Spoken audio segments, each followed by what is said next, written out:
Hello again, guys and gals, you're on the Empire. I'm Dave, and we're taking a look at the latest Xbox One Windows 10 release from Creative Assembly and Microsoft's 343 Industries with Halo Wars 2. Now, I'm just going to say something up front. This is one of the best real-time strategy games on the Xbox One. That's a pretty big statement, and I'm going to attempt to justify it over the next couple of minutes. But if you're looking for RTS on the Xbox, this should be on your list if you don't already have it. Now, it is said that in the land of the blind, the one-eyed man is king. Whilst that sounds cryptic, in this context, it means that if you've got anything to distinguish you from the competition, you're going to stand out. Real-time strategy on console is a pretty slim market. 32 titles, not including this, at current count according to Metacritic. But really, there's only a handful of titles of those that could be considered AAA releases.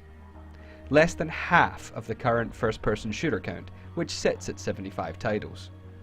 Halo Wars 2 has all of the things that are required to elevate it above the console RTS competition as well.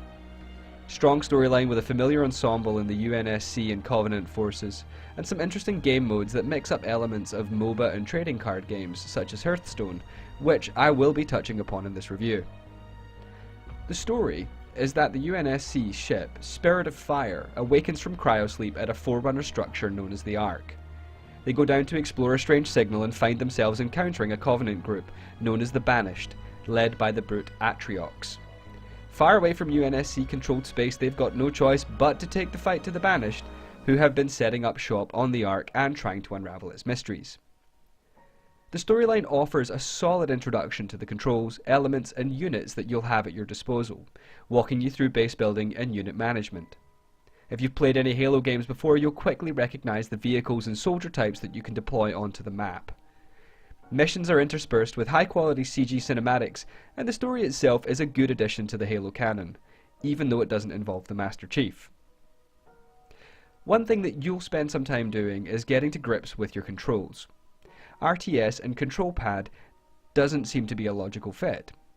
Whilst this may be the case, there is no denying that the developer has tackled it head on.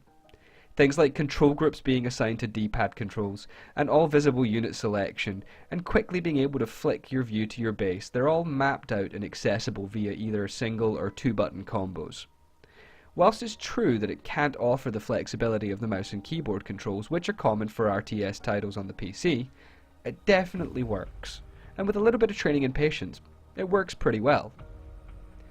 Once you've played the story and gotten comfortable with the controls, multiplayer awaits with either the traditional map roster offerings or Blitz mode. I'm going to talk about Blitz mode because I found it the most interesting. I'm not really an RTS gamer, you see, so I tend to lack the deep strategic thinking required to really be able to play these games competitively. I did notice on the multiplayer maps that there are predetermined points at which you can deploy your home base, which seems to be at odds with the scant few other RTS games I've played.